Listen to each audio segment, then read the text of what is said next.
नमस्कार, आप देख रहे हैं आज तक। आपके साथ मैं हूं अंजना ओम कश्यप और मैं हूं आपके साथ रोहित सरदाना। लगातार कवरेज आज तक पर। आज सर्वदलीय बैठक है। प्रधानमंत्री नरेंद्र मोदी ने सारी राजनीतिक पार्टियों को बुलाया है। यह सर्वदलीय बैठक होगी वर्चुअल, यानी कि वीडियो कॉन्फ्रेंसिंग के जरिए। लेकिन हकीकत क्या है वो आपको तस्वीरों में दिख रही है। लद्दाख के आसमान में इस समय वायुसेना के विमान उड़ान भर रहे हैं। वहां पर सुखोई 30S और मिराज आपको दिखाई पड़ रहे हैं और साथ ही हेलीकॉप्टर्स भी वायुसेना के लगातार गश्त लगा रहे हैं। लड़ाकू विमानों का गश्त लगाना, वायुसेना अध्यक्ष का अचानक ही दौरा, इसी के साथ सामान सामग्री सब कुछ वहां पर पहुंचाया जा रहा है हाई अलर्ट सीमा पर। हमारे साथ कई खास मेहमान इस पर चर्चा के लिए जुड़ेंगे। हमारे साथ हमारी सहयोगी श्वेता सिंह भी सीधा इस वक्त जुड़ रही है लद्दाख से। श्वेता, आपके जरिए जानना चाहेंगे कि परिस्थितियां इस वक्त किस तरह के संकेत दे रही हैं, क्योंकि देखिए रोहित, जब हम बात करते हैं इस तरह की तैयारी की तो ये बताता है कि चीन ने जिस तरह की धोखेबाजी की है पिछली बार, जब 5 जून को 6 जून को फैसला ले लिया गया था आपसी सहमति से कि दोनों ही सेनाएं पीछे की तरफ जाएंगी, डीएस्केलेट किया जाएगा परिस्थिति को, उसने धोखेबाजी की, हमारे सैनिकों पर हमला किया। ऐसी परिस्थिति में चीन पर भरोसा, बड़ा रिस्क मोल लेना होगा और इसीलिए आसमान में यह तैयारी, हर तरह की तैयारी, ऐसे संकेत देते हुए कि हिंदुस्तान चौकस है इस वक्त चीन को लेकर।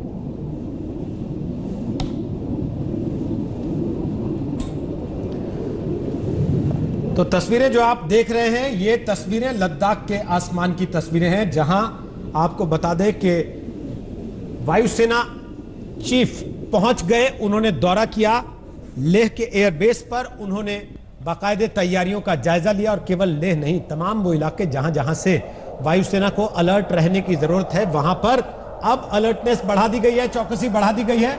हलचल वहां पर तेज हो गई है, गतिविधि तेज हो गई है वायुसेना की। और केवल वायुसेना की नहीं, थल सेना की भी और नौसेना की गतिविधियां भी इस समय तेज हो गई हैं। लेकिन जो तस्वीरें हम आपको दिखा रहे हैं ये लद्दाख के आसमान की तस्वीरें हैं, जहां वायुसेना के हेलीकॉप्टर और लड़ाकू विमान लगातार गश्त लगा रहे हैं। यह संदेश देने के लिए चीन को कि भारत कमर कस के पूरी तरह से तैयार खड़ा है। 15-16 की जून की रात जो हरकत चीन ने की उसका पूरा हिसाब किया जाएगा। श्वेता सिंह हमारी सहयोगी लद्दाख से रिपोर्ट दे रही है, आपको दिखाते हैं। देखिए, इसी तरीके से आसमान में आप जो फाइटर विमानों की सर्वेलेंस सॉर्टीज देख रहे हैं वो लगातार चल रही हैं। किसी भी तरीके से किसी भी क्षेत्र को ऐसा नहीं छोड़ा जा रहा है कि वो अनप्रोटेक्टेड रहे। आसमान की आंखें लगातार लगी हुई हैं कि किसी भी तरीके से दुश्मन पर हम हावी रहें। आसमान से लेकर जमीन तक हमारे जो फोर्सेस हैं वो लाइन ऑफ एक्चुअल कंट्रोल की हिफाजत इस तरीके से कर रहे हैं कि चीन भी बुरी तरह से घबराया हुआ है, क्योंकि हिंदुस्तान का ऐसा रूप उसके लिए भी थोड़ा नया नया सा लगता है। जहां 62 की धमकियां अब धीरे धीरे खत्म होंगी, 62 की याद को 2020 का अनुभव उसे भुला देगा। बाकिर चो और कैमरा पर्सन सैयद मोहसिन के साथ श्वेता सिंह, लद्दाख आज तक। तो लड़ाकू आसमान में और इस वक्त आसमान में फायरिंग के जरिए शहीदों को नमन।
Silver Fire!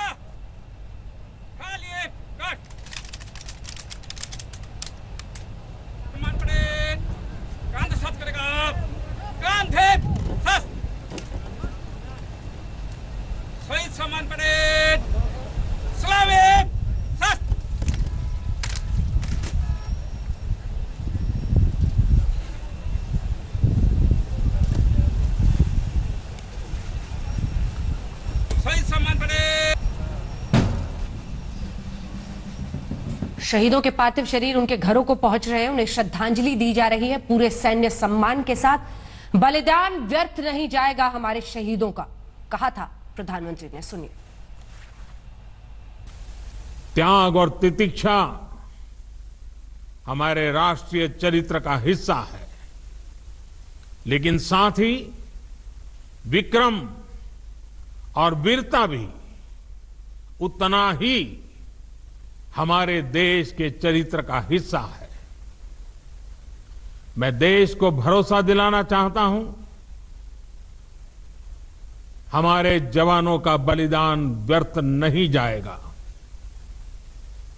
हमारे लिए भारत की अखंडता और संप्रभुता सर्वोच्च है और इसकी रक्षा करने से हमें कोई भी रोक नहीं सकता।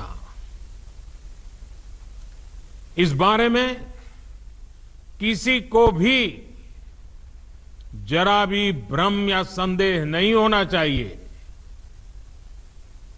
भारत शांति चाहता है, लेकिन भारत उकसाने पर हर हाल में हर हाल में यथोचित जवाब देने में सक्षम है। और हमारे दिवंगत शहीद वीर जवानों के विषय में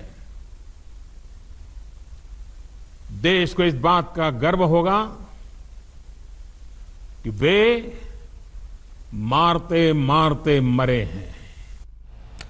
बलिदान व्यर्थ नहीं जाएगा, ये कहा था प्रधानमंत्री नरेंद्र मोदी ने। आइए आपको सीधे लिए चलते हैं। श्वेता सिंह हमारी सहयोगी इस वक्त हमारे साथ लद्दाख से सीधे जुड़ रही हैं। श्वेता, आज आपके पीछे के आसमान से एक संकेत दे रहा है हिंदुस्तान।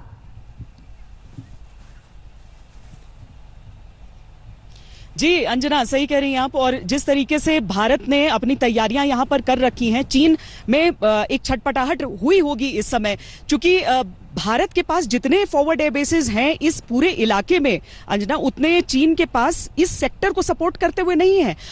इस तरह के टेरेन में, यानी कि जो ऊंची पहाड़ियों वाले आप इस पूरे टेरेन को देख रहे हैं, इसमें बहुत ट्रिकी होता है फ्लाइंग। लेकिन भारतीय सेना तो सियाचिन में, भारतीय वायुसेना सियाचिन में भी जिस तरह से ऑपरेट करती है, वैसा किसी दूसरी वायुसेना के लिए पूरी दुनिया में संभव नहीं है। ये सारी चीजें चीन को इस समय समझ में भी आ रही होंगी कि एक तो ये ट्रिकी टेरेन, उस पर फ्लाई करने के लिए आपने वो विमान हासिल कर रखे हैं। अपाचे हेलीकॉप्टर्स को हम ले लें, जिनको रिकॉनेसांस के लिए खासकर इस्तेमाल किया जाता है। रात के समय वो सब कुछ साफ साफ देख सकते हैं। अटैक की नौबत तो उस हिसाब से नहीं आएगी जब तक युद्ध का ऐलान न हो, युद्ध पर फैसला न हो। लेकिन अभी अगर वो उस सेक्टर में फ्लाई करते हैं अंजना, और उन्हें कोई भी मूवमेंट पूरे एलएसी पर नजर आती है कि चीन थोड़ा सा भी आगे बढ़ने का प्रयास कर रहा है, तो वो सारी चीजें उनके पास दर्ज हो जाती हैं। वो बेस को रिपोर्ट बैक करते हैं और वहां से सीधे आप सेना की तरफ ये सूचना जाती है और फिर भारत एक्ट करता है। यानी जिस इंटीग्रेटेड बैटल ग्रुप की भी हम बात करते हैं कि सारे अंग जो सेना के हैं वो एक साथ समन्वय के साथ काम कर सकते हैं,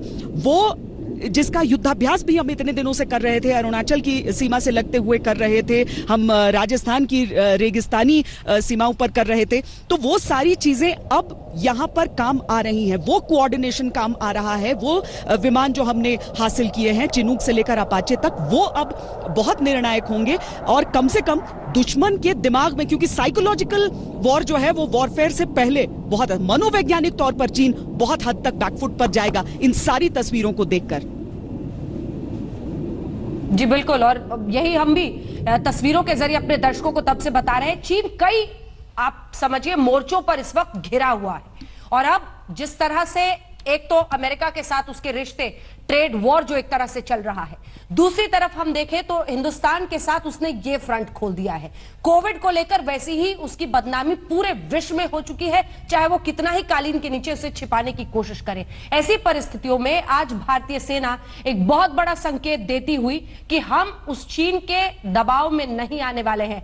हांगकांग में भी जिस तरह से वो सामना करते रहे हैं प्रो डेमोक्रेसी प्रोटेस्ट का, उन सब को लेकर चीन घिरा हुआ, और ऐसे वक्त में ही हिंदुस्तान के लिए सही वक्त वक्त है जब हम ये बता सके कि तुम्हारी धोखेबाजी के बाद ये मत समझना कि हम तुम्हारे दबाव में आएंगे। एलओसी पर किसी भी स्थिति से निपटने को तैयार है इस वक्त सेना।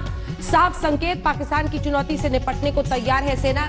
किसी भी जब भी मिली भगत के बारे में चीन सोचता है पाकिस्तान के साथ, पाकिस्तान और चीन की मिली भगत को लेकर हिंदुस्तान सतर्क है, किसी भी स्थिति से निपटने को तैयार है। सेना का एक बड़ा बयान है ये भी जो आ रहा है श्वेता, जिसमें वो कह रहे हैं कि एलओसी पर किसी भी तरह की परिस्थिति के लिए तैयार है सेना।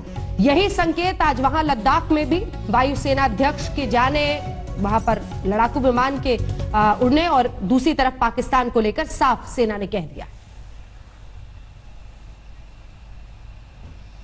जी अंजना, क्योंकि देखिए जब ये सवाल उठाए गए थे राजनीतिक पार्टियों की तरफ से कि क्या हम सोते रह गए और चीनी आगे तक आ गए हैं, उस समय भी मैंने कहा था, जिसे बहुत लोगों ने मिस इंटरप्रेट भी किया, कि ये सवाल आप सेना पर से कैसे पूछ सकते हैं, क्योंकि सैनिक हमारे लगातार तैनात है। अगर कहीं पर भी कोई ऐसी खबर आ गई कि चीनी हमारी टेरिटरी में फला किलोमीटर अंदर घुस आए हैं, तो आप सेना पर इस तरह के सवाल कैसे उठा सकते हैं, कैसे आक्षेप कर सकते हैं? सरकार से पूछिए जो उससे जुड़े हुए सवाल हैं, सरकार से पूछिए उनकी जो नाकामियां हैं। लेकिन जहां तक सेना का सवाल है, न तो पेट्रोलिंग में कोई चूक हुई है और न ही सरहद की निगहबानी में। इस समय भारतीय सेना जहां पर मौजूद है पारंपरिक तौर पर वहां रहती है, लेकिन चीन उस हिस्से में आगे बढ़ने की अगर कोशिश करता है, आपके पास यह आजादी नहीं रही है समझौतों के कारण कि आप गोलियां दागें, आप हाथापाई से ही, आप धक्का देकर ही, आप बोर्ड्स दिखाकर उन्हें अभी तक वापस भेजते रहे इतने दिनों में। इसी वजह से कई बार झड़प भी होती है। इस बार ये झड़प ऐसा रूप लेगी किसी को पता नहीं था। और आज जो सरकार से अपेक्षा है वो ये कि अगर चीन ने ये सोचे समझे तरीके से किया, क्योंकि शुरुआत उनकी तरफ से हुई, अगर सोचे समझे तरीके से किया था तो फिर ऐसा क्यों किया और अब चीन उसके बदले में क्या करेगा? चीन वापस क्यों नहीं अपनी, चूंकि बीच का हिस्सा बहुत बड़ा, ऐसा नहीं है कि हमारी घर का बाउंड्री वॉल खत्म हुआ और दूसरा शुरू हो गया। लंबा हिस्सा एक नो मैन्स लैंड का होता है जहां पर कोई अपना हक नहीं रखता है। और दोनों सेनाएं अगर एक उसमें से ऐसी धूर्त और विश्वासघाती और चीन की तरह कि उस हिस्से को धीरे धीरे अपने में मिला के या फिर अपने सिविलियंस को थोड़ा आगे भेज के उनकी रक्षा के बहाने अंदर घुसाना, ऐसी चीजों के लिए सेना तैयार नहीं रहती है। लेकिन अब जब खुलकर हो गया है, अब जब खुलकर आमना सामना है, तब भारतीय सेना, भारतीय वायुसेना, भारतीय नौसेना सब पूरी तरीके से तैनात है। आईटीबीपी जो है, जो आम दिनों शांतिकाल में भी यहां पर रहती है, उसकी भी टुकड़ियां पूरी तरीके से तैनात है। सब एक्लेमेटाइज्ड है। चीन भले ही अपने रीइंफोर्समेंट्स लगातार भेज रहा हो, अपनी संख्या को यहां पर बढ़ाना चाह रहा हो, लेकिन हमारी संख्या भी यहां पर बढ़ती है। हमारी जो स्ट्राइक कोर्स हैं वो बहुत ज्यादा पीछे नहीं है कि वो इन फॉरवर्ड एरियाज में जल्दी न पहुंच पाए। वहां तक पहुंचने की पूरी उनकी व्यवस्था है। ये जरूर है कि चीन की तरफ सड़कों का जाल बेहतर है हिंदुस्तान से, लेकिन उस कमी को हमारी वायुसेना पूरा कर सकती है। Mi-17 V5 जो मीडियम हैवी हेलीकॉप्टर्स अपनी लोड कैपेसिटी के हिसाब से जाने जाते हैं, और ये चिनूक जो डबल रोटर हम देखते हैं, जो अमेरिका जिस पर बहुत अभी तक गुरूर करता था लेकिन उसे हमने हासिल किया है, वो सारी चीजें हमारी भी उस मोबिलिटी को बढ़ा रही हैं। इसीलिए अगर सेना अपनी तरफ से ये कह रही है, हम तो उम्मीद करते हैं कभी उसे कहने की जरूरत नहीं पड़ती, लेकिन चूंकि सवाल इतने सारे उड़ जाते हैं इसीलिए उन्हें यह कहने की भी जरूरत पड़ रही है। वरना जमीन पर तो चीन को एहसास है ही कि भारतीय सेना तैयार है पूरी तरीके से। बहुत बहुत शुक्रिया श्वेता, फिलहाल वहां से ये तस्वीर दिखाने के लिए, ग्राउंड रिपोर्ट बताने के लिए। अब जरा दिल्ली की ग्राउंड रिपोर्ट का जायजा ले लिया जाए, जहां ऑल पार्टी मीटिंग के लिए यहां भी सेनाओं ने कमर कस लिए। संबित पात्रा हमारे साथ आ गए हैं, रोहन गुप्ता कांग्रेस से हमारे साथ आ गए हैं, अनुराग भदौरिया इस वक्त समाजवादी पार्टी से हमारे साथ आ गए हैं, जिनके लिए बहुत सारे लोग लिख भी रहे हैं कि चीन को तो सही मायने में किसी ने समझा तो नेताजी मुलायम सिंह यादव नहीं समझा था, ना उनके पहले ना उनके बाद कोई समझ पाया। लेकिन संबित पात्रा, आसमान में लद्दाख में इस वक्त चिनूक हेलीकॉप्टर उड़ रहे हैं, अपाचे हेलीकॉप्टर उड़ रहे हैं, सुखोई, मिराज, सबकी झलक वहां पर दिख रही है। ये किसको दिखा रहे हैं, अपनी राजनीतिक पार्टियों को या चीन को? रोहित जी, मैं बहुत विनम्रता से कहूंगा कि ये बहुत गलत सवाल है और गलत तरीके से पूछा हुआ सवाल है। ये हिंदुस्तान की सेना की जहाजें उड़ रही हैं और आप ये पूछ रहे हैं कि क्या हम ये राजनीतिक पार्टियों को दिखाने के लिए उड़ा रहे हैं या चीन के लिए उड़ा रहे हैं। मुझे लगता है इस प्रश्न का, this question does not merit an answer, इस प्रश्न का कोई उत्तर नहीं देना चाहिए। मैं तो बहुत सारे ऐसे सवाल लगते हैं जिनका कोई उत्तर नहीं देना चाहिए। रोहित भाई, मैं इनकार करता हूं, और आपके ऊपर तो आरोप भी यही लगता है कि आप तो विपक्ष के किसी भी नेता का, किसी भी पत्रकार का कोई भी सवाल इस लायक समझते नहीं कि उसको जवाब दिया जाए। रोहित भाई, इसी आरोप की वजह से आज आपको ऑल पार्टी बुलानी पड़ रही है सर। रोहित भाई, आपने मुझसे सवाल पूछा कि ये जो भारत की सेना वहां जहाज उड़ा रही है, ये पत्रकारों को दिखाने आप तो के लिए रोज ये पत्रकारों को नहीं सर, राजनीतिक पार्टियों को। मैं पहले कह रहा हूं भाई, मैं कंप्लीट आप कर लूं, तो प्लीज बहुत तंज वाले नेता माने जाते प्लीज हैं, कंप्लीट। तंज नहीं समझ पाए आप मैं भी। बहुत बुरा हूं, मुझे कंप्लीट कर लेने दीजिए। रोहित भाई, आपका सवाल था, पहला सवाल था कि ये जो जहाज उड़ाए जा रहे, इतनी बढ़िया तरीके से श्वेता सिंह ने वहां से रिपोर्टिंग की, पूरा साइंटिफिकली समझाया। फिर आपका ओपनिंग स्टेटमेंट था, मेरे से सवाल था कि ये जो जहाज उड़ा रही है भारत, वो किसको दिखाने के लिए उड़ा रही है? राजनीतिक पार्टियों को दिखाने के लिए उड़ा रही है या चाइना को दिखाने के लिए उड़ा रही है? क्या आपको इसका उत्तर पता नहीं है रोहित जी?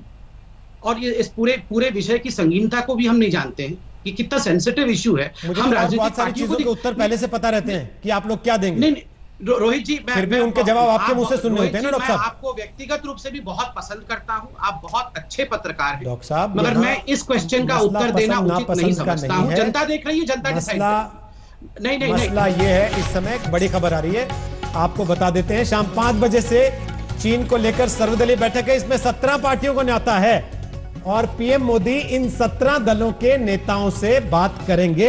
हालांकि नाराजगियों का इजहार शुरू हो चुका है। आम आदमी पार्टी और आरजेडी दोनों ने नाराजगी का इजहार कर दिया है कि हमें इस बैठक में क्यों नहीं बुलाया गया, और संबित पात्रा इस बात से नाराज हैं कि हमने ऐसा सवाल क्यों पूछ लिया। बहरहाल हिमांशु आ गए। अगर आप सवाल पूछ रहे हैं, अब मैं संबित जी के पास जाऊंगी सवाल लेकर, तब अन्य मेहमानों के पास भी। जल्दी से हिमांशु से एक अपडेट ले लेते हैं। हिमांशु, नाराजगी ऐसी पार्टियों के जिनके पास 5 से कम सांसद हैं, लेकिन आज बेहद महत्वपूर्ण ये बैठक, क्योंकि आज भारत इस बैठक के जरिए ये संदेश देगा कि हम एक आवाज में आगे बढ़ेंगे। प्रधानमंत्री की यही कोशिश है कि सर्वदलीय बैठक के जरिए सबकी राय भी ली जाए और जो पारदर्शिता की कमी का आरोप लग रहा था, वो फेस टू फेस पीएम सीधे उनको वीडियो कॉन्फ्रेंसिंग के जरिए जानकारी दी।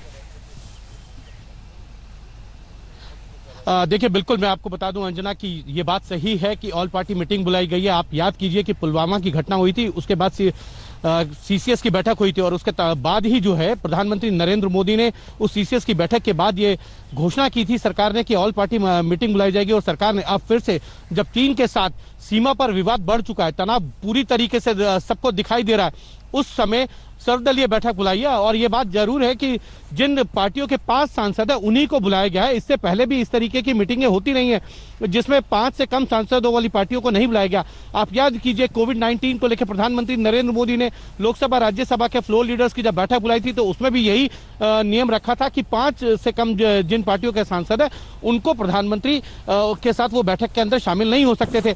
अब अगर प्रधानमंत्री ने सर्वदलीय बैठक बुलाई है तो, और उसमें भी यही नियम लगाया, तो उसमें किसी को नाराज होने की तो शायद जरूरत नहीं है, क्योंकि इससे पहले भी जो कोविड को लेकर बैठक बुलाई थी उसमें भी ये होता। लेकिन सबसे बड़ी बात यह है कि पुलवामा की घटना के बाद जब सर्वदलीय बैठक बुलाई गई थी, उसके अंदर सभी पार्टियों ने मिलकर एक साथ कहा था कि हम सरकार के साथ हैं, सरकार को जो एक्शन लेना है वो ले, और सरकार जो है रणनीति के तहत जो है एक्शन लेती उसके बाद दिखी थी। और बालाकोट की घटना हुई थी, एयर स्ट्राइक की थी। और अब जब प्रधानमंत्री नरेंद्र मोदी ने कुछ दिन पहले इसी घटना के बाद वीडियो कॉन्फ्रेंसिंग के जरिए जब सभी मुख्यमंत्रियों को संबोधित करे थे, उन्होंने कहा था कि जो जवान शहीद हुए हैं उनकी शहादत बेकार नहीं जाएगी। और यही वाक्य उन्होंने जो है पुलवामा की घटना के बाद भी कहा था, उरी की घटना के बाद भी कहा था। और दोनों घटनाओं के बाद जो सरकार ने एक्शन लिया था वो देश जानता है, सब जानते हैं। लेकिन ये देखना ये होगा कि प्रधानमंत्री नरेंद्र मोदी ने एक बार फिर से ये वाक्य बोला है। अब इसके बाद सरकार किस तरीके का रुख अख्तियार करती है, क्योंकि 3 स्तर पर जो है सरकार जो है वो चाइना को घेर रही है। ग्राउंड पे तो सेना लड़ती नजर आ रही है, भारत की सेना। दूसरी तरफ डिप्लोमेटिक स्तर पर सरकार लड़ने की पूरी तरीके से चाइना को एक्सपोज करना चाहती है। तीसरा, अगर हम कहें तो सबसे महत्वपूर्ण ये है कि आर्थिक प्रतिबंध लगाना चाहती है सरकार ने। जिस तरीके से पिछले कुछ दिनों में कदम ली है, बीएसएनएल के रिवाइवल में वो 4G का जो पूरा रिवाइव करेगी, उसके अंदर जो है चाइना के किसी भी कंपनी को बिडिंग नहीं होगी। और ये भी कहा है कि पब्लिक ऑपरेटर्स जो हैं वो चाइना से बने हुए उपकरणों का यूज ना करे। और तमाम मंत्रालय जो है लगातार एक के बाद एक चाइना के खिलाफ प्रतिबंध लगाने की कोशिश कर रहे हैं। जैसे ही कोई अपडेट आए, तमाम ऐसी पार्टियां, हिमांशु, तमाम ऐसी पार्टियां जिनके 5 से ज्यादा सांसद हैं, ज्यादातर की हामी हो चुकी है बैठक में शामिल होने के लिए। दिलचस्प होगा देखना क्या कुछ निकलता है। और भी जैसे कोई अपडेट आए हम आपके पास आएंगे। संबित पात्रा जी, विपक्ष की 2 बड़ी शिकायतें हैं। उनका कहना है कि एक तो ये सर्वदलीय वाला, जिस पर जीवीएल साहब आपके पहले भी जवाब दे चुके हैं, लेकिन बहुत देर कर दी आने में। सवाल यह है कि जिस तरह की पारदर्शिता की कमी विपक्ष दिखा रहा है, क्या उसी की वजह से आज पीएम ने यह बैठक बुलाई है ताकि कम से कम यह शिकायत खत्म हो? आप रोज सामने आकर कहते हैं कि डीएस्केलेट करे राहुल गांधी जो उन्होंने सरकार पर लड़ाई छेड़ दी है। जवाब दीजिए। देखिए, दो चीजें हैं। पहला प्रश्न आपका था कि क्या मोदी जी ने सर्वदलीय बैठक बुलाने में देरी कर दी? बिल्कुल नहीं। मैं बार बार भी कह चुका हूं, और याद करिए जब डोकलाम का 73 डेज का स्टैंड ऑफ हुआ था, पहले इंडिया किस प्रकार से बिल्कुल जो काउचिंग टाइगर वाला एक पोजीशन रहता है, इंडिया ने वो पोजीशन लिया था, और उस पोजीशन के कारण, अपने संयम के कारण, अपने संकल्प के कारण अंततः 73 डेज के बाद इंडिया को एक बड़ी जीत मिली। पूरे विश्व ने कहा कि जहां चाइना रोज बोलता था और ब्रीफिंग करता था, वही चाइना को मुंह की खानी पड़ी और इंडिया अपने साइलेंस के कारण जीत गया। और 14 पार्टियों को घर पे बुला के आदरणीय राजनाथ जी ने, सुषमा जी ने और अरुण जेटली जी ने ब्रीफ किया था। हर कुछ सामरिक विषयों में और नेशनल सिक्योरिटी के विषय में समय पर होता है, समय से पहले करना वो फेल्योर होता है। आज भी आप देखिए, जिस संयम के साथ और जिस संकल्प के साथ पहली बार मेरे लिविंग मेमोरी में, हो सकता है मैं गलत भी हो सकता हूं, मगर मेरे लिविंग मेमोरी में भारत के किसी प्रधानमंत्री ने बिना शब्दों को काटते हुए, मिन्स करते हुए स्पष्टतः कहा, हमारे संप्रभुता के साथ खिलवाड़ करोगे, हमें उकसाओगे तो कोट अनकोट शक्ति प्रदर्शन होगा। और वो शक्ति प्रदर्शन आप अभी हमारे आसमान पे भी देख रहे हैं। जिस विषय में मुझे सवाल पूछा गया कि क्या हम राजनीतिक पार्टियों को दिखाने के लिए वो शक्ति प्रदर्शन कर रहे हैं, मैं यहां पर छाती चौड़ी करके बोल रहा हूं, हमारे ये विमान राजनीतिक पार्टियों के भी हैं, यहाँ पर सभी पार्टी के लोग बैठे हुए हैं। लेकिन हम हो सकता है अभी तू मैं करेंगे, ये विमान उनके भी हैं, सवाल पर आ रहा हूं, मेरे हैं ये उनके भी हैं, इसके बावजूद चाइना को दिखा रहे हैं। अगर हम चाइना को दिखा रहे हैं तो इसके बावजूद हर शाम राजनीतिक पार्टियां सारी की सारी जो ये कहती है कि नहीं हम सब तो साथ हैं, एक दूसरे पर बंदूक के ताने क्यों नजर आ रही हैं? वो भी ये जानते हुए कि सीमा पर तनाव खत्म नहीं हुआ, अभी स्थिति वैसी की वैसी है। देखिए रोहित जी, आप सोचिए जरा परिस्थिति हिंदुस्तान में कैसी है। कोरोना चल रहा है, कितने लोग, देखिए राघव भाई भी आ गए हैं, सत्येंद्र जैन जी के लिए मैं प्रार्थना करता हूं, उनकी स्थिति में कुछ बिगड़ाव आया है, हम सब प्रार्थना करते हैं। कितने देश में खराब स्थिति है, चाइना की स्थिति आप देख ही रहे हैं। ऐसे में रोज शाम टीवी ऑन करते ही हम ये 5 लोग नजर आ जाएंगे, वही फिक्स 5-7 लोग हैं। हम आके तू ऐसा नहीं, तुमने नहीं किया, मोदी सोया हुआ था, वो छुपा हुआ है, वो क्यों नहीं बिल से निकला। आप बताइए ऐसा होना चाहिए? या हम सब पढ़े लिखे लोग, इतने संस्कारवान लोग, आज अभी 5 बजे शुरू हो जाएगी ऑल पार्टी मीटिंग और यहाँ ऑल पार्टी के लोग बैठे हुए हैं एक दूसरे के गले पे खंजर घोंपने के लिए। ये होना चाहिए क्या? हम क्यों चाइना को ये जहाज उड़ा के हम राजनीतिक पार्टियों को क्यों दिखाएंगे? आपको क्या लगता है मोदी जी फोन करेंगे आर्मी के चीफ को और नेवी और एयरपोर्ट के चीफ को, दो जहाज उड़ा देना आकाश पे, क्योंकि कांग्रेस पार्टी नाराज है, वो जहाज देखेगी तो खुश हो जाएगी? हम इतने छोटे सोच के लोग हैं क्या? ये देश इतनी छोटी है क्या? बिल्कुल नहीं है। और मैं हाथ जोड़ के निवेदन करता हूं, ऑल पार्टी मीटिंग होने वाली है, कुछ क्राइटेरिया है उन मीटिंग के, वो क्राइटेरिया भी मैं बता देता हूं किन क्राइटेरिया के आधार पे हो रहा है। फॉर गॉड से इस पे राजनीति ना करिए। पहला, एनी नेशनल पॉलिटिकल पार्टी जो रिकॉग्नाइज्ड है, और देश में 8 ऐसी नेशनल पॉलिटिकल पार्टीज हैं जो रिकॉग्नाइज्ड हैं, उनका नाम भी मैं बता देता हूं। BJP, INC Indian national Congress, TMC, BSP, CPIM और सीपीआई, एनसीपी और एनपीपी जो मणिपुर की नेशनल पीपल्स पार्टी है। ये 8 रिकॉग्नाइज्ड पार्टी है और ये हमने रिकॉग्नाइजेशन नहीं दिया है, इलेक्शन कमीशन ने 3 क्राइटेरिया के आधार पर रिकॉग्नाइजेशन दिया है। दूसरा विषय है कि all those political parties with more than 5 Lok Sabha MP, जिनके पास लोकसभा या राज्यसभा मिला करके 5 से अधिक एमपी होंगे उनके, या all leading parties of north east. अगर नॉर्थ ईस्ट के आप कोई भी पॉलिटिकल पार्टी है जो लीडिंग पॉलिटिकल पार्टी है, क्योंकि पूरा विषय नॉर्थ ईस्ट को लेकर है, तो वहां की सभी पार्टियां जो लीडिंग है, और अंततः any political party with a union minister. हो सकता है आपके 2 सदस्य हों, किंतु आपके पार्टी से कोई यूनियन मिनिस्टर होगा तो आप इसमें इंक्लूडेड होंगे। ये क्राइटेरिया है। अभी आप बोलेंगे कि सभी को इंक्लूड करो, तो फिर तो पार्लियामेंट सेशन में ही हो पाएगा ना, क्योंकि कुछ लोग इंडिपेंडेंट भी हैं, कुछ के केवल 2 सदस्य हैं। और आम आदमी पार्टी ने नाराजगी जताई है, ये तय करना आपका अधिकार है, आप कितने लोगों को बुलाना चाहते हैं, कितनों को नहीं बुलाना चाहते। और जिन राजनीतिक पार्टियों का आपने अभी कहा कि इनके साथ कंधे से कंधा मिलाकर ये फाइटर जेट उड़ रहे हैं, उन्हीं में से 2-3 ने नाराजगी जताई है। सर, ये नाराजगी कोई मेरी नहीं है कि इनको टिकट क्यों नहीं दिया या इनको बैठाया क्यों नहीं उस विंडो में। राघव चड्ढा आ गए, उन्हीं से पूछ लेते हैं कि संजय सिंह ने ऐसा नाराज होने वाला बयान क्यों दिया जिससे एक ऐसी तस्वीर पेश हो कि भारत की राजनीतिक पार्टियां एकजुट नहीं है। राघव चड्ढा बोलिए, फिर रोहन गुप्ता आपके पास भी आ रहा हूं। बोलिए राघव चड्ढा। रोहित जी, सबसे पहले तो हमारे शूरवीर सैनिक व सैनिक अफसर जिन्होंने अपनी शहादत दी है उनको श्रद्धांजलि अर्पित करता हूं और एक आवाज में, एक स्वर में ये कहना चाहूंगा कि 130 करोड़ की आबादी वाला हमारा देश हमारी सेना के साथ खड़ा है और केंद्र में बैठी सरकार के साथ खड़ा है, क्योंकि ये हमारा कोई निजी मसला, कोई इंटरनल पॉलिटिक्स का मसला नहीं है। ये एक ऐसे देश से हमारा मसला है जो पिछले कुछ दिनों से बर्बरता से और जिस निर्दयी तरीके से हमारे सैनिकों पर हमला कर रहा है उसको जवाब देने की बात है। और यह कूटनीति से नहीं, मुझे लगता है कि कहीं ना कहीं प्रतिशोध की आग में पूरा देश जल रहा है और देश सेना के साथ खड़ा है और सरकार को कह रहा है चीन को चीन की आवाज में ही, उनकी भाषा में ही जवाब दीजिए।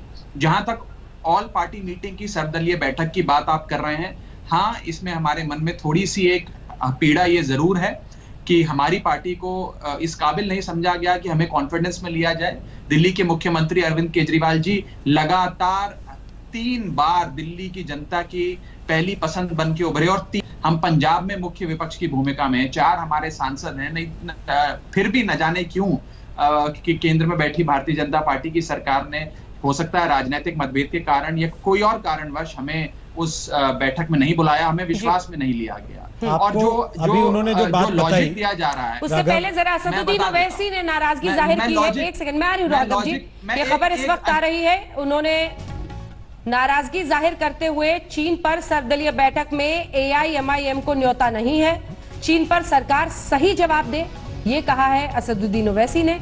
उन्होंने ट्वीट भी किया है, देश जानना चाहता है कि सरकार का अगला कदम क्या होगा। यानी ऐसी तमाम पार्टियां जो इस बैठक में नहीं बुलाई गई हैं, वो अब अपनी आवाज सामने रख रही हैं कि आखिर पूरा देश स्थिति स्पष्टता के साथ जानना चाहता है। उन्होंने एक चिट्ठी लिखी है जो उन्होंने ट्वीट भी किया है और चिट्ठी में PMO इंडिया को सीधे लिखते हुए उन्होंने कहा है कि हर हाल में अगर हमारे जमीन का हिस्सा चीनी सेना ने कब्जा किया है तो उसे वापस लेना ही सबसे बड़ी श्रद्धांजलि होगी और बदला होगा हमारे शहीदों की शहादत का। तो राघव चड्ढा, संबित पात्रा ने आपको बता तो दिया क्राइटेरिया भी कि किस क्राइटेरिया के तहत लोगों को बुलाया गया है। देखिए, क्राइटेरिया जो है वो कुछ इस प्रकार से बनाया गया, रोहित जी, आप भी समझते हैं, हम भी समझते हैं, अब तो मुझे भी काफी समय हो गया राजनीति में, कि इस प्रकार से बनाया गया कि वही 4-5 पार्टियां जिनको ये नहीं चाहते उस बैठक में आए वो ना आए। अब अपना दल जिसके मात्र 2 सांसद हैं वो इस बैठक में शामिल है, TDP जिसके मात्र 4 सांसद हैं वो बैठक में शामिल है, श्रोमणी अकाली दल जिसके 2 सांसद हैं वो बैठक में शामिल है, नेशनल कॉन्फ्रेंस जिसका मात्र 1 सांसद है वो भी बैठक में शामिल है, CPI जिसका एक प्रकार से नामो निशान इस देश से मिटता जा रहा है, जिसके मात्र 2 सांसद है, उसको भी बैठक में शामिल किया गया है। तो न जाने क्यों एक ऐसी महत्वपूर्ण राजनीतिक दल और अरविंद केजरीवाल जी जो 3 बार मुख्यमंत्री बने, दिल्ली के एक समय लोकतांत्रिक ढंग से चुनी हुई सरकार चला रहे हैं, पंजाब में मुख्य विपक्ष की भूमिका में 4 हमारे सांसद हैं, हमें नहीं बुलाया गया। और मैं ये कहना चाहता हूं, देखिए, ये जो सवाल हमारे मन में है या हम चाहते हैं कि सरकार हमें भी विश्वास में ले, ये 5 बजे या 6 बजे की बहस पे तय नहीं हो सकता है। ये तो 2 राजनीतिक पार्टियों के अध्यक्ष जब आपस में चर्चा करेंगे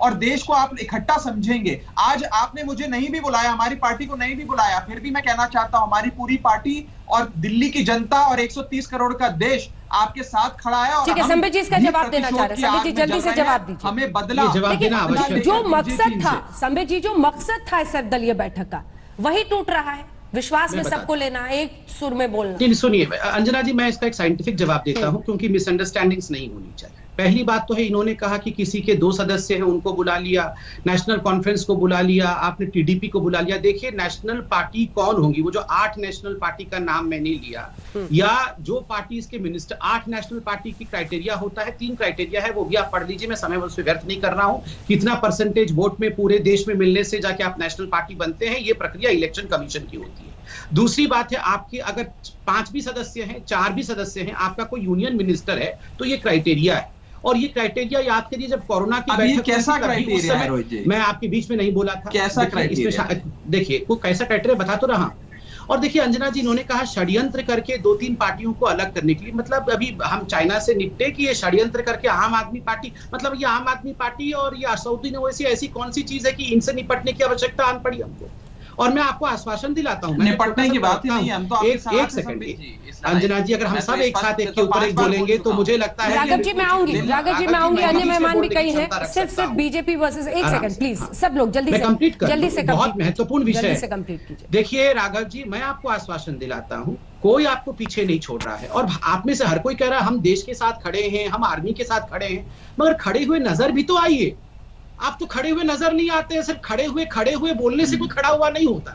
आप हमारे साथ हैं, आप हमारे देश के बहुत महत्वपूर्ण पॉलिटिकल पार्टी हैं, मगर क्राइटेरिया में फिट नहीं होते हैं, ये हमारी गलती नहीं। संबित जी, एक बात आप लगातार कहते रहे कि इतनी परिस्थिति में अगर राहुल गांधी को जवाब चाहिए था तो ट्वीट करने के बजाय फोन कर लेते, फोन करके पूछ लेते। हम भी आपसे कह रहे हैं अगर इस तरीके की कोई मिसअंडरस्टैंडिंग्स हो गई हैं तो बजाय टीवी के आपस में फोन पे बातचीत करके बड़ी पार्टियों के नेता इसको दूर कर सकते हैं। चलिए मैं चूंकि मेरे से सवाल पूछ लिया है, सर, चूंकि पूछ लिया है, अच्छा किया आपने यहाँ एक्सप्लेन कर दिया सर, और हम आगे भी चाहेंगे कि आप चूंकि रोहित जी, चूंकि आपने पूछ ही लिया है तो 5 सेकंड ही ज्यादा, मैं जानता हूं सभी लोग वेट कर रहे हैं, रोहन भाई भी वेट कर रहे हैं। रोहन भाई बहुत देर से देखिए रोहित भाई, एक क्राइटेरिया लेट डाउन हो गया है। अगर क्राइटेरिया को कोई समझ नहीं पाता है तो उसे मिसअंडरस्टैंडिंग नहीं कहते हैं, उसे कहते हैं नॉट एबल टू अंडरस्टैंड। ठीक है, भदौरिया साहब भी बड़े नाराज हो रहे हैं और हमारे साथ वाजपेयी जी भी है। एक सेकंड, रोहन गुप्ता जी, कांग्रेस पार्टी कौन सी सबसे बड़ी चिंता आज उस मंच पर उठाने वाली है? लगातार हमने देखा है जो आप लोगों ने कहा है, लेकिन सेना ने भी उस पर स्पष्टता जाहिर की है और देश के विदेश मंत्री ने भी।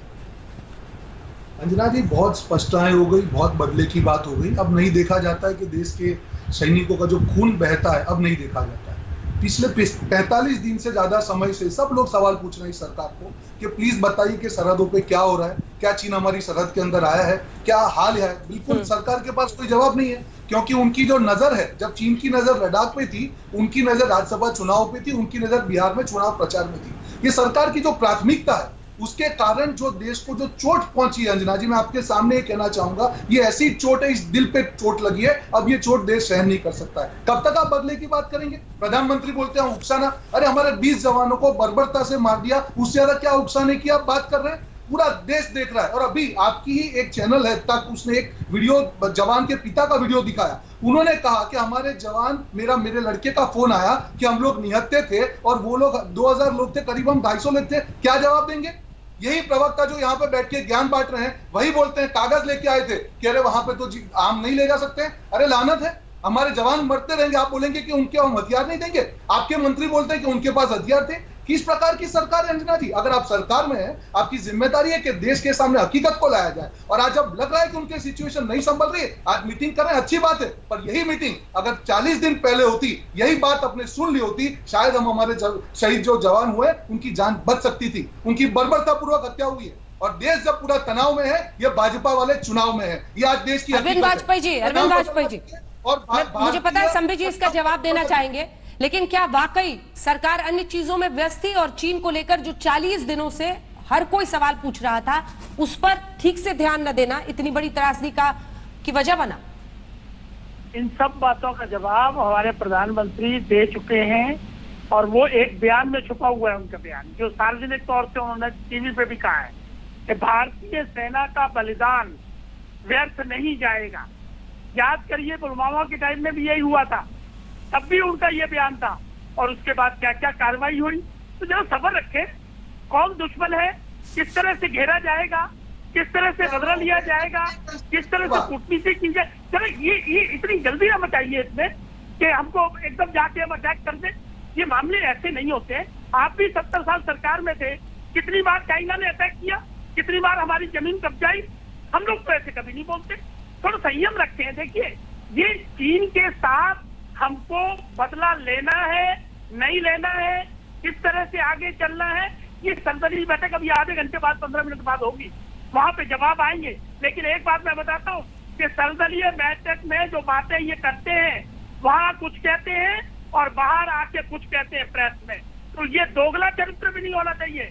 जो बात वहां कहेंगे वही बात आके जनता को भी बताइए। इस तरह की जो राजनीति आप करने लगते हैं हर वक्त, ये रोहन गुप्ता जी कांग्रेस के लिए और विपक्ष के लिए ठीक नहीं है। ये संकट है हमारे ऊपर, ये भी संकट है। कोरोना चल रहा है, कोरोना चल रहा है और इधर से चाइना ने विश्वासघात किया है। ये तो सभी कहेंगे इस बात को। 14 देशों से सीमाएं लगती है उनकी, किसी के साथ नहीं है। लेकिन हमारे प्रधानमंत्री ने कोशिश की कि हम अपने पड़ोसी के साथ अच्छा एक सेकंड भदौरिया साहब, झगड़ा नहीं ना। रोहन जी और देखिए इस वक्त भी तस्वीरें आ रही हैं देश के अलग अलग हिस्सों से, चिताएं पहुंच रही हैं हमारे शहीदों की, और उनके घर वाले भी, जितने लोग देश भर में हैं, जब इन तस्वीरों के साथ इस तरह की तू मैं देखते हैं कितने आहत होते होंगे। देखिए तिरंगा लिए गांव के गांव, शहर के शहर लोग अपने शहीदों के पार्थिव शरीर के आगे आगे चल रहे हैं, ये कहते हुए कि ऊंचा रहे तिरंगा हमारा, हमें हमारे शहीदों पर नाज है। आज देश को एकजुट होकर एक आवाज में आगे बढ़ना है, यही सभी को इस वक्त सबकी चिंता है और यही सब चाह रहे हैं। ये तस्वीरें देखिए, ये बताता है कैसे छोटे शहरों से, छोटे गांवों से आए हुए लोग देश की सरहदों के निगहबान बने, अपनी जान की कुर्बानी देते हैं इस देश की रक्षा के लिए। ऐसे वक्त पर विपक्ष का भी काम उतना ही जरूरी है कि वो सतर्क रखे सरकार को, और सरकार की जवाबदेही, जिम्मेदारी भी उतनी ही महत्वपूर्ण है कि हम अपनी परिस्थितियों पर पारदर्शिता पूरे देश के साथ रखें। भदौरिया साहब जल्दी से कमेंट आपसे, आज सबसे बड़ी चिंता है जो इस बैठक में सामने रखी जाए। भदौरिया साहब देखिए, सबसे पहले तो मैं हमारे जो 20 जवान शहीद हुए मैं उनको नमन करता हूं, उनको श्रद्धांजलि देता हूं। लेकिन एक बात मैं कहना चाहता हूं कि हम समाजवादी, तो आपने देखा होगा नेताजी, आदरणीय नेताजी ने तो पार्लियामेंट में 2017 में बोला था, जो पात्रा जी पटर कर रहे थे उस समय, अगर आपने बात मान ली होती तो हमारे जवान शहीद नहीं होते। तब आप क्यों नहीं मानते हो? जब विपक्ष उसमें कह रहा था कि नहीं, हमारा दुश्मन, हमारा सबसे बड़ा दुश्मन हमारा देश, हमारा चाइना है, चाइना से संभल के रहना है, चाइना से दोस्ती मत करना, चाइना पे भरोसा मत करना, तब तो नहीं, क्या नहीं बोलेंगे? हमारे जवान नहीं, हमारे जवान शहीद होंगे और आप यहाँ राजनीति करेंगे, ये नहीं चलेगा। नहीं, आप विपक्ष की बात मानते नहीं, जब विपक्ष बोलता है तब आप सुनते नहीं है, तब आप विपक्ष की बात कोई मानेंगे नहीं, और उसके बाद जो हमारे जवान शहीद हो जाएंगे तब आप यहाँ पे आके आंसू बहाने आ जाएंगे, नहीं चलेगा। कौन जिम्मेदार लेगा? कौन जिम्मेदारी लेगा? 20 जवान जो शहीद हुए, जब आपको आगाह किया गया था, क्यों नहीं आगाह होते? क्यों आप उनसे मित्रता की दोस्ती बढ़ा रहे थे? क्यों यहाँ झूला झुला रहे थे? क्यों आप 18 बार उनसे मिले? क्यों 5 बार आप गए उनसे? नहीं मिलना चाहिए उनसे। जब विपक्ष कह रहा था मत मिलो तो क्यों मिल रहे थे आप उनसे? जब विपक्ष आपको बता रहा था कि दुश्मन है, विपक्ष कह रहा था मत मिलो इनसे, रक्षा मंत्री रहे हैं, हम लोग देश के नागरिक हैं, आप जता रहे हैं मैं समझ सकता हूं, तो धोखा दिया। बहुत देर से आप वेट कर रहे थे, भरे बैठे होंगे, मैं समझ सकता हूं इस बात को। और आज आप कहोगे नहीं, आपने सरकार चलाई है उत्तर प्रदेश में, अखिलेश यादव मायावती से पूछ के फैसले लेते थे या करते थे क्या कुछ भी? जो आप ये कह रहे हैं कि नरेंद्र मोदी जब चीन गए प्रधानमंत्री के तौर पे या शी जिनपिंग से मिले तो विपक्ष से पूछ के मिलना चाहिए था या बात करनी चाहिए थी? या आप लोगों को लगता है कि नहीं ठीक है आप आ गए हैं तो कुछ भी बोल देना? चीन हमारा दुश्मन है तो आपकी कूटनीति अच्छी होनी चाहिए, फिर आपकी विदेश नीति अच्छी होनी चाहिए, फिर आप इतने सक्षम होने चाहिए कि विदेश के जो आपने विदेश नीति अपनाई है तो आपके साथ लोग खड़े होने चाहिए। आज नमस्ते ट्रंप को फोन करना चाहिए था कि चाइना ने गलत किया आपके साथ, हम आपके साथ खड़े हैं, जिनके साथ आप रोज आपके दोस्त हैं, तो आपको इजराइल से राष्ट्रपति को फोन करना चाहिए था, जहां से आप हथियार खरीद रहे हैं, तो जापान को भी फोन करना चाहिए था कि आप वहां से बुलेट ट्रेन खरीद रहे हैं। तो आपने हमें नेपाल भी आंखें दिखा रहा है, इसके मतलब कहीं तो विदेश नीति, अंजना जी अगर हो गया हो के विदेश नीति में फेलियर है। हाँ ठीक है भदौरिया साहब, आपने सवाल उठाए हैं, अब जवाब भी सुनिए। माइक पॉम्पियो कौन है, माइक पॉम्पियो ने क्या लिखा है, ये सब भी मुझे लगता है कि समाजवादी पार्टी के नेताओं को पता होगा किस प्रकार की भाषा की सरकार और हम लोग सब पटर पटर कर रहे हैं, क्या हो रहा है। आपको लगता है कि हिंदुस्तान असक्षम है? और क्या? देखिए जब आप इतना अच्छी तरह से तकलीफ होती है कि जवान शहीद हो रहे हैं, 20 जवान शहीद हो गए और आप यहाँ पे विपक्ष का आरोप लगा रहे हैं। पहले ये देश को पूरा संबोधित करते फिर मैं आपके साथ खड़े हैं, आपके साथ कंधे से देखिए आपकी बातों में धार है, हो सकती है, लेकिन भाषा में संयम हर किसी को रखना चाहिए। सामने होगा तो हम आपके साथ खड़े होंगे। हो गया सर, हो गया, प्लीज बारी बारी से देखिए, एक सहज बहस कीजिए। संबित पात्रा जी जल्दी से जवाब दीजिए, जो वो कह रहे हैं मुद्दों पर जवाब। अंजना जी मैं धैर्यपूर्ण जवाब दूंगा, जल्दी से अगर 5 लोग सवाल पूछेंगे मैं कोई जल्दी जवाब नहीं दूंगा। और ये बार बार जिस प्रकार चिल्ला रहे हैं और कह रहे हैं कि हम आपके साथ खड़े हैं, मैं एक निवेदन करता हूं प्लीज खड़े मत होइए, अगर ऐसे खड़े होना है तो प्लीज बैठ जाइए, आपका खड़े होने से बैठना ही अच्छा होगा। इस प्रकार कौन कहा भैया, प्रधानमंत्री छुप अगर गए ऐसे हैं? आपको विदेश चलिए, नीति फिर करनी है बुलवाइए, तो आप फिर विदेश नीति बुलवाइए। मत कीजिए मैं ऐसी, शांत बैठा जिससे हूं, हमारे मैं बैठा जवान हूं। शहीद होते हैं। आपसे हाथ जोड़ चलिए, मैं रिक्वेस्ट शांत करते बैठा हैं, हूं, आप इनको आपसे पूरा हाथ जोड़ रहा हूं बुलवाइए, मैं। ऐसा देश को मत चलाइए जहां हमारे जवान शहीद होते रहे और हम लोग उनसे रिक्वेस्ट करते रहे। भदौरिया आपने जी, 2014 के पहले हो गया हो तो मैं बोलूंगा। 2014 के पहले आपके भदौरिया जी, ये थिएट्रिक्स टीवी के लिए या क्या अखिलेश यादव भी ऑल पार्टी में ऐसे ही भूलेंगे अगर उनको बुलाया अच्छा जाए? नहीं लगेगा। ये थिएट्रिक्स टीवी के लिए रखी रहती है या अखिलेश जी जब जाएंगे इतने गुस्से में होंगे और वैसी बात करेंगे वहां भी प्रधानमंत्री से? देखिए रोहित भाई, बिल्कुल, अंजना जिसके जी, देश के 20 जवान शहीद होंगे कैसे तो बोलूंगा गुस्सा मैं? नाच नहीं आप आएगा, लोग- क्योंकि हमारे फादर आप 1962 की थोड़ा लड़ाई लड़ कंट्रोल चुके हैं तो हमें कर दर्द होता है। लीजिए। हमें जानता है कि कैसे जो लोग शहीद होते हैं उनका दर्द क्या होता है। ठीक है भदौरिया जी, ठीक। तो अब सुनना, उनकी बात को सुनना है या आप ही का चालू रखवाएं? बता दीजिए तो फिर मैं उनको बोल देता हूं कि इनका ही चालू रहना, आप रहने उनकी दीजिए। बात को सुनना, लेकिन आप रोहित जी जानते देखिए हैं क्या है ना भदौरिया जी, बात का बात जवाब यह है नहीं कि देंगे। आपके बात मेरे का भाषण जवाब देने नहीं देंगे, से, अपोजिशन की गलती निकालिए। आपके मेरे भाषण देने से सरहद पर क्या होना है वो तय नहीं होगा, वो तय होगा सरकार के कॉल लेने से, और सरकार को कॉल लेना है जिसके लिए ऑल पार्टी मीटिंग बुलाई है। तो अब आपने भाषण दे लिया हो तो उनसे जवाब ले लें फिर इस बात का, नहीं तो फिर भाषण ही देना तो फिर भाषण चलता रहे, छोड़ देते हैं उनको। जवाब ले लीजिए, लेकिन जवाब मिलेगा नहीं आपको। अगर आपने पहले से तय कर रखा है कि जवाब मिलेगा नहीं तो फिर ऑल पार्टी मीटिंग की मांग क्यों कर रहे थे आप? फिर ऑल पार्टी मीटिंग की मांग क्यों की थी? बोल लूं जरा। अगर आपको यह तय है कि जवाब मिलना नहीं है तो ऑल पार्टी मीटिंग की मांग क्यों की आप लोगों ने? ठीक है, एक सेकंड जवाब सुनते हैं। अभी डिबेट संबित पात्रा जी, देखिए, एक सेकंड भदौरिया सर, साहब। ऑल पार्टी के बाद भी तो फिर यही होगा ना संबित कि पात्रा आके जी, कहेंगे कि कुछ नहीं हमने ऐसे तो पूछा बिंदु तो उन्होंने हैं- जवाब दिया नहीं। संबित पात्रा कुछ जवाब ऐसे दीजिए। बिंदु हैं जो उन्होंने उठाए हैं, महत्वपूर्ण है, उस पर जवाब दीजिए। देखिए अंजना जी, बहुत महत्वपूर्ण बात हुई है अभी, मैं इसको रिफ्लेक्ट करता। इन्होंने कहा, रोहित भाई ने पूछा कि जवाब ले लीजिए, नहीं जवाब लेके क्या होगा, जवाब तो देंगे नहीं। मैं आपको बताता हूं, ऑल पार्टी मीटिंग के बाद भी निकल के यही बोलने वाले हैं। देखिए, अगर इन्होंने मन में तय ही कर लिया है कि we want to hate Modi, हमें मोदी से घृणा करना है, मोदी को गाली देना है, आपको क्या लगता है ये चाइना से घृणा करके गाली दे रहे हैं? ये सब मोदी के मारे है। मोदी खराब है, मोदी को कैसे हटाना है, अपने जवाब है का लॉन्च पैड कैसे तैयार करना है। अरे मैं राष्ट्र की बात कर रहा हूँ, आप ये व्यक्ति की सारे बात लोगों कर को रहे हैं, देखो फर्क बीच में कितना बोलना है? शुरू कर देंगे। अब मैं भी देखो, मैं भी अपना लक्ष्मण अरे रेखा पात्रा क्रॉस जी, मैं करके सबके राष्ट्र की बीच में बात कर बोलूंगा, रहा हूँ, फिर देखना व्यक्ति की डिबेट बात कैसे कर रहे होता हैं। है। तकलीफ इस बात आप की शांति होती से है, बैठ जाइए सब राष्ट्र और लोग। व्यक्ति में किस अंतर होता है प्रकार की पात्रा इनकी जी, भाषा देखिए, राष्ट्र और इनका व्यक्ति में संयम। अंतर होता है। अंजना मैं जी, मैं राष्ट्र तो की बात कर परेशान रहा हो हूँ, जाता व्यक्ति हूँ की ऐसे बात कर लोगों रहे के हैं, साथ फर्क रोज कितना है? डिबेट करके। राष्ट्र की बात आप कीजिए, कृपया करके हिंदुस्तान की फेडर बात डाउन कीजिए, करें, देश की बात अपने कीजिए, अपने व्यक्ति समय की पे हम नामा लोग मत बोल निकालिए लें। यहाँ पे। प्लीज इनके फेडर को डाउन करिए। मैं कैसे बोलूं, मैं चिल्लाना नहीं चाहता हूं। बोल लें। जब चिताओं में अग्नि लग रही हो, मैं चिल्लाना नहीं चाहता हूं। मैं चाहता हूं क्योंकि आप राष्ट्र की बात नहीं कर रहे हो, आप व्यक्ति आप विशेष शांति की से बात बैठिए कर रहे हो, हम चुपचाप। राष्ट्र की बात ठीक है, कर रहे अपना हैं। जवाब दीजिएगा, अपना जवाब बारी बारी से दीजिएगा। राघव जी भी बहुत देर से हाथ उठा रहे हैं, जल्दी से संबित जी बात पूरी कीजिए। देखिए अंजना जी, पहली बात तो है कि जहां तक भारत की प्रिपेयर्डनेस का सवाल है, भारत पूरी तरह से प्रिपेयर्ड है, बिल्कुल व्यस्त ना हो। ये हमारे जो साथी बैठे हुए हैं, ये मोदी जी का हिंदुस्तान नूतन हिंदुस्तान है, न्यू इंडिया है। क्या हमने सर्जिकल स्ट्राइक किया था, एयर स्ट्राइक किया था, वो सब भी देखा था। विश्वास नहीं किया था कांग्रेस पार्टी ने। आज भी जो दलवई है, एमपी है, ये सबूत मांग रहे हैं कि चाइनीज मरे हैं कि नहीं मरे। आज इनके एक बहुत बड़े नेता का वीडियो वायरल आया है कि हम चाहते हैं कि करगिल जो है वो पाकिस्तान चले जाए और लेह लद्दाख को चाइना ऑक्यूपाई कर ले।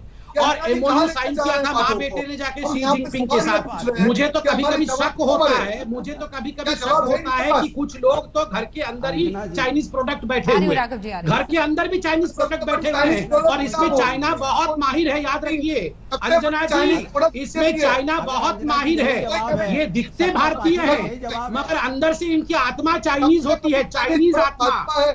ये तो मुझे तो शक गांधी परिवार पे होता है। वैसे तो गांधी परिवार को तो मुझे पता नहीं, आधे तो कहीं इटली से हैं, आधे तो पर्सिया से हैं, और बाकी चाइनीज आत्मा है इनकी, चाइनीज आत्मा।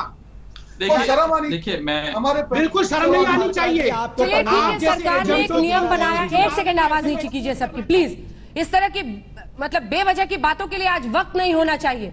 चीन का सामना इस वक्त भी सेना वहां पर कर रही है, तैयार कर रही है अपनी रणनीति, और देखिए गंभीरता जो हमारे बीच है, चीनी सामान, ये सामान, वो सामान। राघव चड्ढा, अगर भारत सरकार ने ये तय किया कि वीडियो कॉन्फ्रेंसिंग के जरिए हम तमाम पार्टियों को बुला रहे हैं, ऐसी पार्टियों को एक क्राइटेरिया बनाना ही पड़ेगा, क्योंकि आप भी जानते हैं कि जिस तरह की परिस्थितियां हैं, कितनी सारी पार्टियां देश में हैं। एक क्राइटेरिया उन्होंने बनाया, लेकिन आपके पास ये मंच भी है, अपनी तमाम बातें आप रख रहे हैं देश के सामने। कौन सी सबसे बड़ी चिंता, क्योंकि हमने फर्स्ट राउंड में बात कर लिया आपकी जो नाराजगी थी, सबसे बड़ी चिंता आपको दिखाई देती है इस गलवान घाटी की खूनी झड़प में? मैं जवाब देता हूं। देखिए, सबसे पहले तो मुझे एक प्रवक्ता होते हुए और एक भारतीय होते हुए बड़ा दुख होता है कि आज ऐसे समय जब पूरे देश को एकजुट होकर चीनी सेना को जवाब देने की तैयारी में मग्न होना चाहिए, उस विषय में सोचना चाहिए, क्योंकि पूरा देश आज आक्रोश की आग में जल रहा है, उस समय प्रतिशोध की आग में जल रहा है। उस समय यदि हम लोग एक दूसरे से बहस करें और शोज पे लड़ाई करें, वो ठीक नहीं है, उचित नहीं है। और मैं तो इस बात को 5 मिनट के लिए दरकिनार कर देता हूं कि हमें नहीं बुलाया, कोई बात नहीं बुलाया। इन्होंने क्राइटेरिया बनाया, उसमें 4 पार्टियां नहीं आती, उसमें हमारी पार्टी भी एक है। इन्होंने उचित समझा, हमें कॉन्फिडेंस में नहीं लेना, कोई बात नहीं। लेकिन जो सवाल हैं अंजना जी, जिन सवालों का आप जिक्र कर रही हैं, गलवान वैली से संबंधित जो महत्वपूर्ण सवाल हैं, कुछ सवाल ऐसे हैं जो केवल एक बंद मीटिंग में ही पूछे जा सकते हैं, और कुछ चिंताएं ऐसी हैं जो एक भारतीय होने के सामने मैं आपके मंच पे रख सकता हूं। जो चिंताएं हम सबके मन में है वो ये है कि क्या चीनी सेना हमारी सरहद पार करके हमारे भारत माता के इलाके में आ गई है? कितना हिस्सा भारत का ऐसा है जो उनके कब्जे में है? कितने जवान हमारे शहीद हुए? हमारा आगे की रणनीति क्या है? हम कैसे चीनी सेना को उन्हीं की भाषा में जवाब देंगे? ये सारे सवाल मुझे लगता है हर भारतीय के मन में है, और ये सवाल कोई राजनीति से प्रेरित होकर कोई व्यक्ति नहीं पूछ रहा है। हम सब इस देश के नागरिक हैं। बाद में हम आम आदमी पार्टी के, कांग्रेस के, भाजपा के बने हैं, तो सब भारत माता के बच्चे, तो सब आज अपनी माँ के बच्चे होने के नाते ये जवाब जाते हैं। टॉपिक अच्छा सवाल पूछा है, जवाब जानने का अधिकार है। इन्होंने कहा ये जानना चाहते हैं कि कितनी जमीन हड़प ली गई है इंडिया की। मैं आपको कहता हूं 1 भी इंच जमीन हिंदुस्तान की हड़पी नहीं गई है। जो कि अक्षय चिन्ह हड़पी गई थी वो तो हमारा ही है, मगर जो LAC उसके बाद चला जा रहा है, उसके बाद से कोई भी जमीन नहीं हड़पी गई है। नंबर 1, आपने कहा आप जानना चाहते हैं कितने हिंदुस्तानी शहीद हुए। 20 हिंदुस्तानी शहीद हुए हैं, और चाइना की जो बदतमीज PLA आर्मी है, जिसको मैं आर्मी नहीं मानता हूं, लश्कर मानता हूं, उसके 40 से अधिक लोगों को मार डाला है, उनको खत्म कर दिया है। तीसरा, आपने कहा कि आपको हमने कॉन्फिडेंस में नहीं लिया। देखिए राघव भाई, आपको अगर कुछ भी सवाल है, कोई आप सजेशन देना चाहते हैं, बिल्कुल दीजिए। आपके पार्लियामेंटेरियन संजय भाई दे सकते हैं, कोई मना नहीं करेगा। मैं आपसे यह भी कहूंगा, प्लीज अभी दिल्ली में कोरोना की जो स्थिति है, आप कोरोना से लड़िए।